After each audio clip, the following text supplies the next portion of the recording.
Oi, gente, tudo bem? Então, hoje eu tô aqui para dar mais uma aula para vocês. E a aula de hoje é de língua portuguesa. Bom, mas aí vocês devem estar se perguntando, língua portuguesa? Como assim? Então, na língua portuguesa nós temos uma classe de palavras chamada numerais.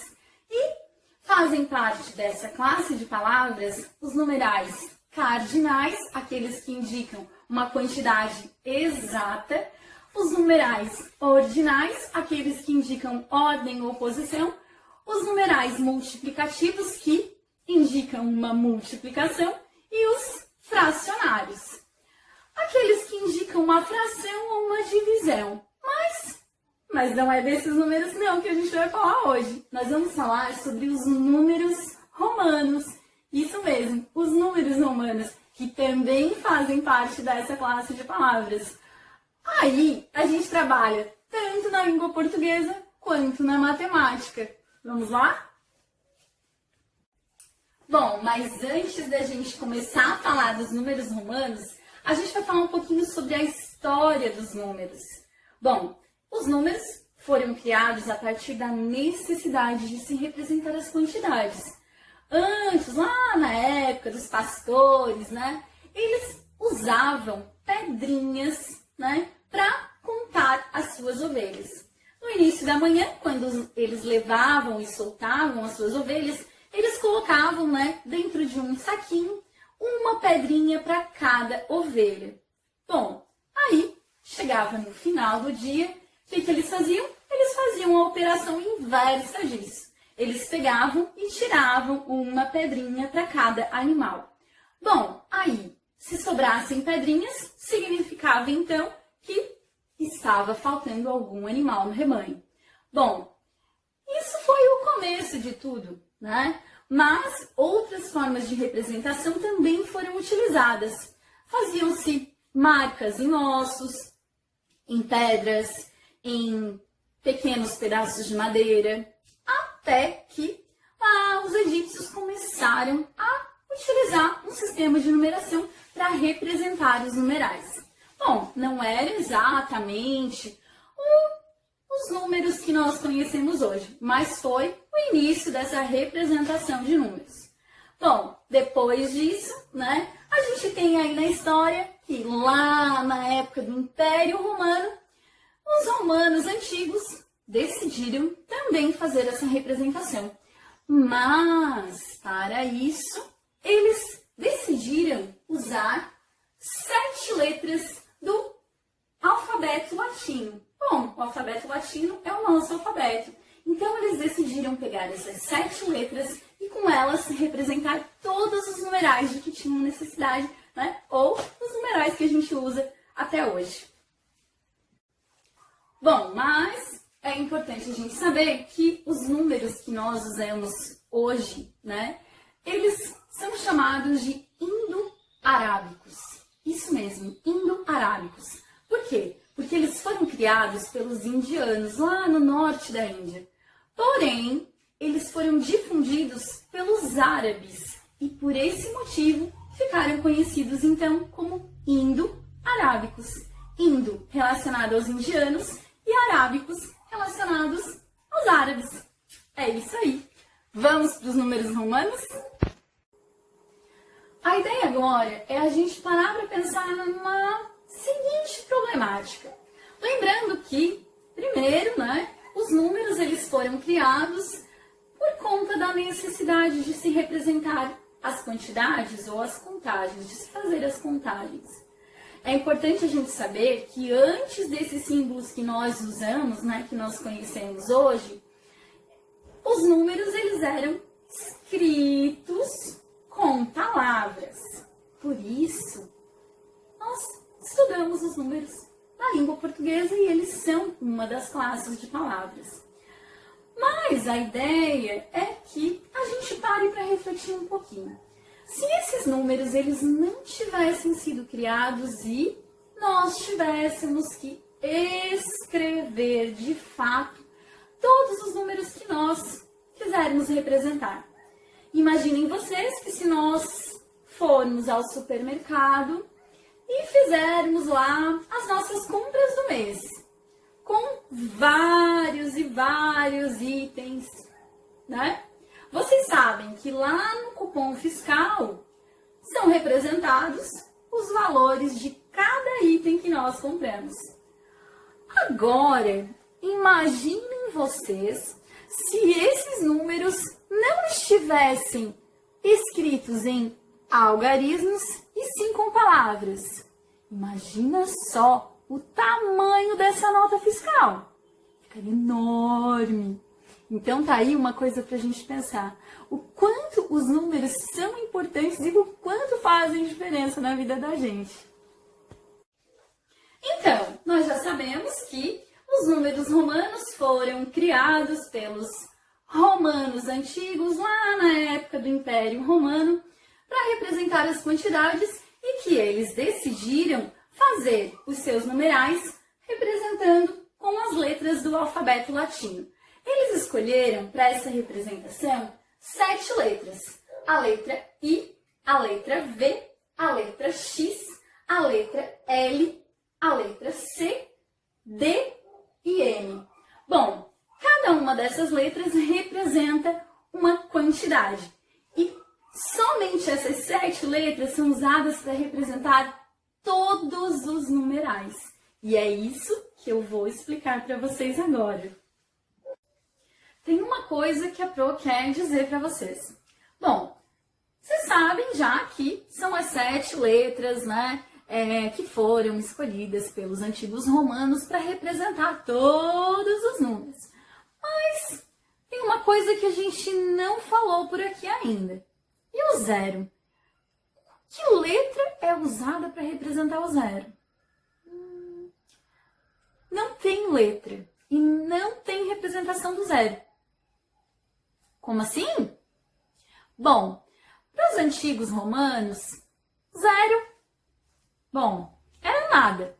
E nada não precisava representar. Então, eles não criaram um símbolo, né? Ou não escolheram uma letra para representação desse algarismo. Legal, né? Bom, além das 7 letras que são usadas para representar todos os numerais, é muito importante a gente saber que os números romanos, ou os algarismos romanos, são usados até o dia de hoje. Bom, e aí eu coloquei para vocês aqui, ó. Hoje em dia nós usamos os números romanos em relógios, né? Muitos relógios analógicos trazem a numeração romana, certo? A representação dos séculos, a representação dos capítulos ou páginas de um livro, o nome dos papas e nomes de reis e rainhas. Bom, eles são muito usados e é muito importante que a gente conheça esses números. Bom, e aí a Pro vai explicar para vocês de que forma que nós fazemos essa representação, porque a gente precisa entender, né? Bom, como eu sei que vocês já conhecem os adjetivos, bom, eu pensei, como é que a gente vai fazer para não esquecer essas letras? Aí, eu tava aqui pensando e tal, cheguei à conclusão de que nós podemos usar cada uma dessas letras atribuindo adjetivos. E aí, vamos lá. Inteligente, valente, xodó, lindo, curioso, dedicado e maravilhoso. Guarda isso aí na tua cabeça. E aí, tu não vai esquecer de que essas são as letras que nós usamos para representar os algarismos romanos. Então, vamos parar de enrolação e vamos para a explicação. Agora a gente vai saber quanto vale cada uma dessas letras escolhidas pelos antigos romanos. Vamos lá. A letra I vale 1. A letra V vale 5. A letra X vale 10. A letra L vale 50. A letra C vale 100. A letra D vale 500. E a letra M vale 1000. Observem só, esses números são iniciados por 1 e por 5. Bom, Tenho o 1, o 5, o 10, o 50, o 100, o 500 e o 1000. Agora, a gente vai entender como que nós formamos cada um dos números. Por quê? Daqui, dessas letras, eu só posso repetir as letras I, X, C e M. Bom, mas eu posso repetir quantas vezes eu quiser? Bom, eu não posso e eu nem preciso. Por quê? Eu não preciso repetir 5 vezes a letra I, porque eu já tenho um símbolo que representa o número 5, né? Eu também não preciso repetir, por exemplo, 2 vezes o número 5, porque eu já tenho o número 10. Também não preciso repetir 2 vezes o 50, porque eu tenho o 100. E assim sucessivamente. Agora a gente vai entender, então, como é que nós formamos os demais números. Agora é a hora da gente entender a formação dos números em algarismos romanos. Mas, então, vamos lá, presta atenção. Nós já sabemos que a letra I representa o 1. Então, para eu formar o número 2, eu preciso fazer 1 mais 1.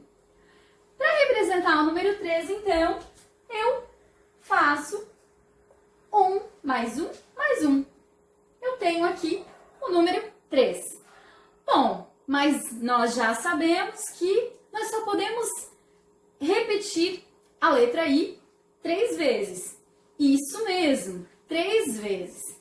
Então, como é que nós vamos representar o número 4? Porque o número 5 nós temos aqui, é a letra V. Pessoal, para fazer o número 4, eu preciso fazer uma subtração. Eu preciso fazer 5 menos 1. Só que aí, na hora de representar com os algarismos romanos, nesse caso, quando eu realizo uma subtração, o número menor sempre vem na frente. Então, para formar o número 4, eu tenho que colocar o I, depois o V. Eu tenho 5 menos 1, que é igual a 4. Por quê? Mas como? Se o 5 na subtração vem antes e depois vem o 1, seria 5 menos 1.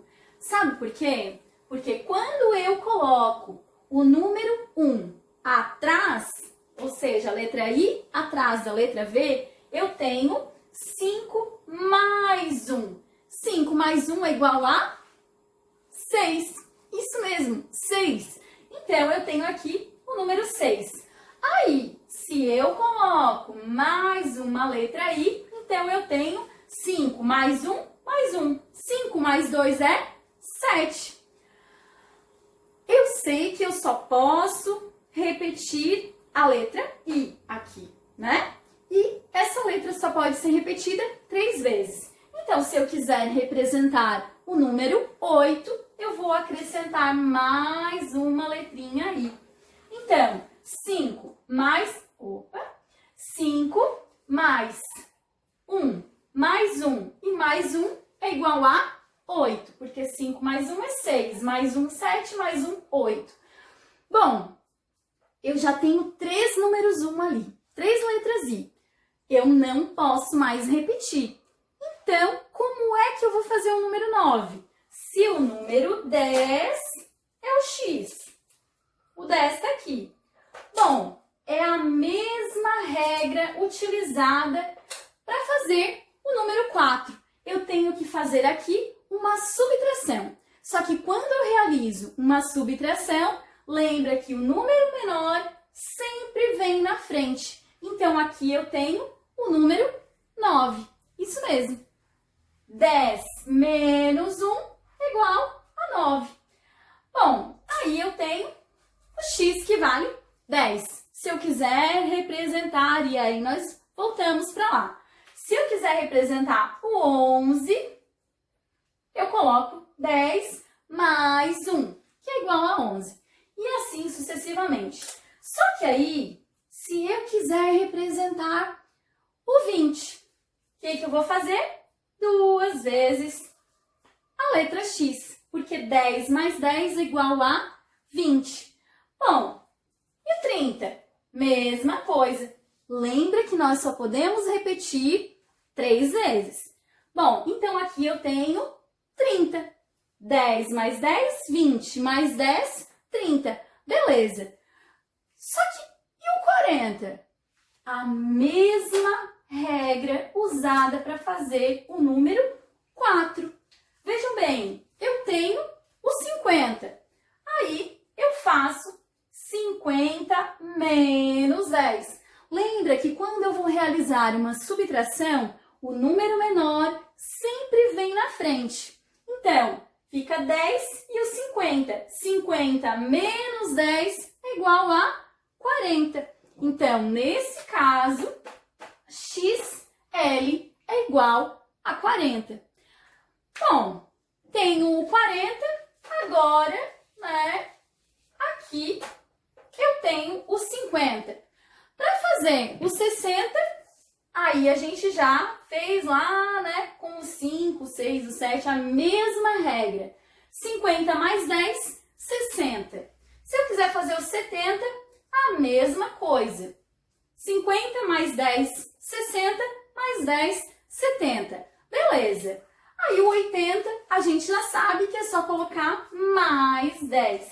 Mas, gente, e se eu quiser fazer o 90? Porque o 100, eu já sei que 100 é a letra C. Mas para fazer o 90, a regra é a mesma. Eu faço 100 menos 10. 100 menos 10 é igual a 90. Então, eu tenho XC igual a 90. É isso aí.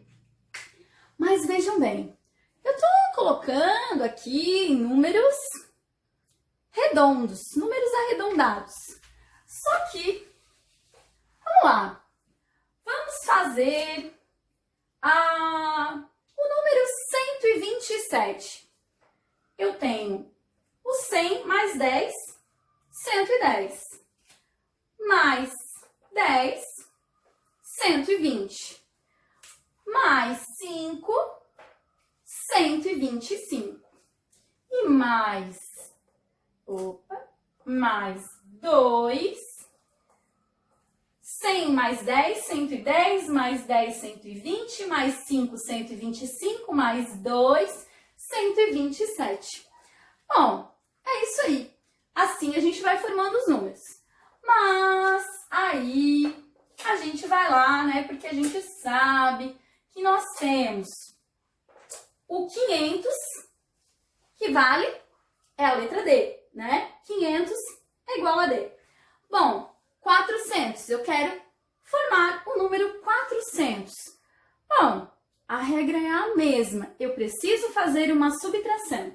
Lembrando que o número menor sempre vem antes, então eu faço 500 menos 100, que é igual a 400. Isso. Bom, o 900, preciso formar o 900.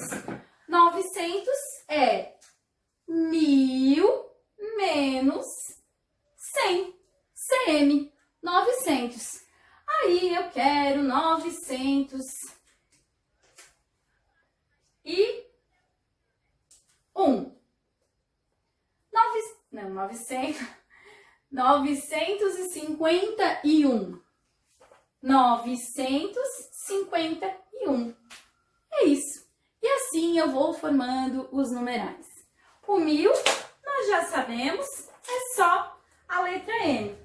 Mas, se eu quiser representar o 3000, eu coloco 3 vezes a letra M. Bom, mas gente, e se eu quiser representar os 5000? E agora? Eu não posso colocar 5 vezes a letra M, porque eu só posso repetir ela 3 vezes. Sabe o que eu faço? Eu faço o seguinte, eu pego o número 5, que é a letra V, e eu faço letra V. Acho que não deu pra ver, né? Vamos lá. Ó, faço um tracinho em cima da letra V. Isso significa que eu estou multiplicando esse número, que é o 5, vezes 1000. Então, eu tenho 5.000. Aí, no caso, né, se eu quiser fazer 1 milhão, eu tenho... Como é que eu vou representar 1 milhão? É a mesma coisa. Se aqui eu tenho 1000, eu faço um risquinho em cima e eu vou ter 1 milhão. Por quê? 1000 vezes 1000 é igual a 1 milhão. Tá vendo só? Não é difícil. É só a gente conhecer as regras e tá tudo certo.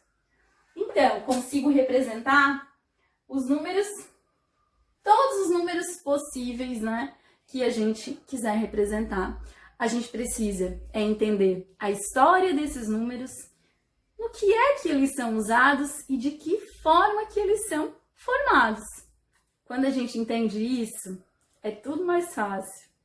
Quando vocês tiverem alguma dúvida, é só perguntar. Mas a regra é essa.